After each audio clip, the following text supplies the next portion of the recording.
Qalam with Sabbir Ahmed. আসসালামু আলাইকুম everyone, আশা করি আপনারা সবাই ভালোই আছেন। আমি সাব্বির আহমেদ অ্যান্ড আপনারা শুনছেন কলম।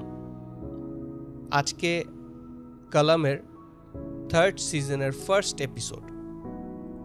আমি গতবারের মতো এইবারও 12টা এপিসোড নিয়ে এসেছি, 12টা গল্প নিয়ে এসেছি, যার মধ্যে কিছু আমার লাইফ থেকে নেয়া আর বাকিগুলো আপনাদের লাইফ থেকে।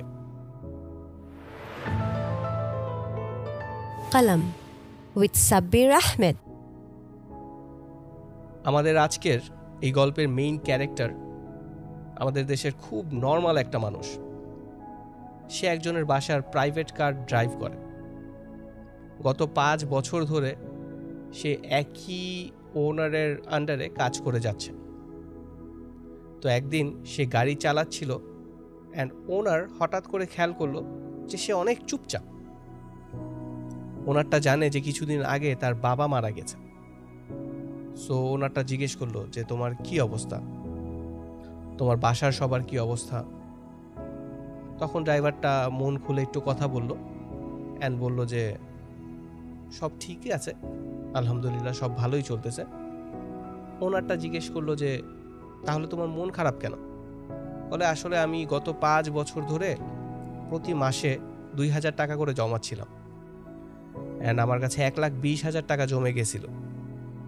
কিন্তু কিছুদিন আগে আমার বাবা যখন অসুস্থ হয় তখন তার ট্রিটমেন্টের পিছে প্রায় 80,000 টাকার মতো খরচ হয়ে যায় অ্যান্ড বাবাকেও বাঁচাতে পারলাম না। তখন ওনারটা বলল যে হ্যাঁ সেটা তো আমি জানি। ওনারটা খুব স্যাড ছিল অবশ্যই এই ঘটনাটাতে। তারপর ড্রাইভারটাকে বলল যে সমস্যা নাই, তুমি আস্তে আস্তে করে আরও টাকা জমাতে পারবা। দেন ড্রাইভারটা বলল যে আসলে আমি টাকাটা জমাচ্ছিলাম আল্লাহর ঘরে যাওয়ার জন্য। হজ তো করতে যেতে পারবো না, কারণ অনেক টাকা লাগে। উমরাতে যাওয়ার জন্য টাকা জমাচ্ছিলাম।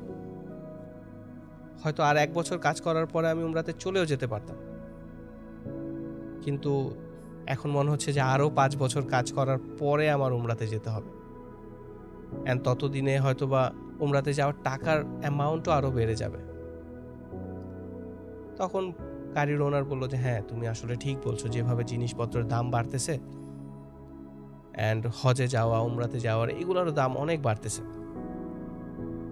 সো তাদের মধ্যে আরও কিছু কথাবার্তা হলো অ্যান্ড ড্রাইভার ওনারটাকে বাসায় নামিয়ে দিয়ে তার বাসায় চলে গেল।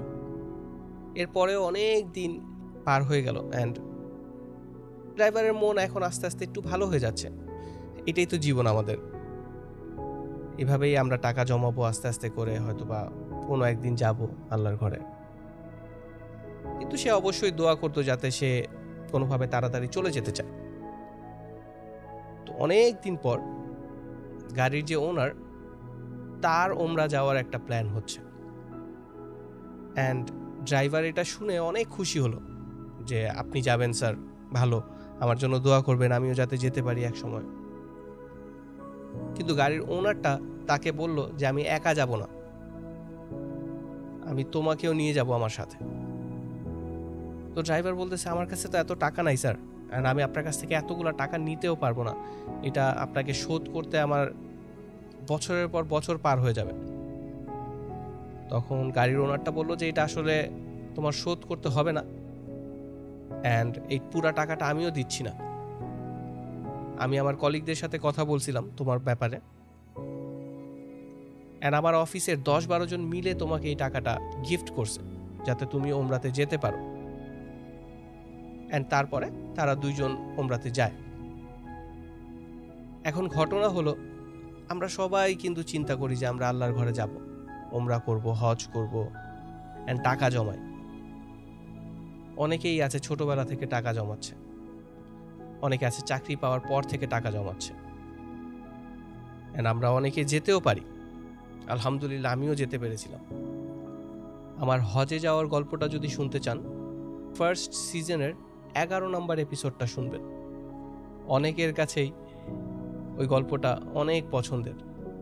যাই হোক, কিন্তু এই মানুষগুলা যারা অনেক অল্প পরিমাণের টাকা ইনকাম করে, তারা কিন্তু সারা জীবন যদি টাকাটা জমায় তারপরেও দেখা যাবে যে যেতে পারবে না, তারপরেও তারা জমায় কিন্তু হয়তোবা যেতে পারে না।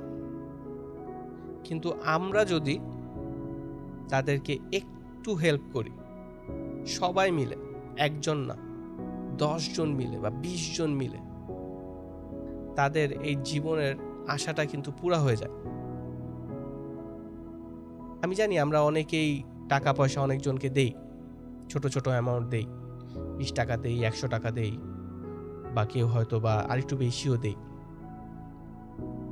কিন্তু আমরা যদি এইভাবে প্ল্যান করি যে চলো আমরা 10 জন আছি, 10 জন মিলে একটা অ্যামাউন্ট কালেক্ট করে একটা মানুষকে ওমরাতে পাঠিয়ে দেই, বা অন্য জিনিসও হতে পারে,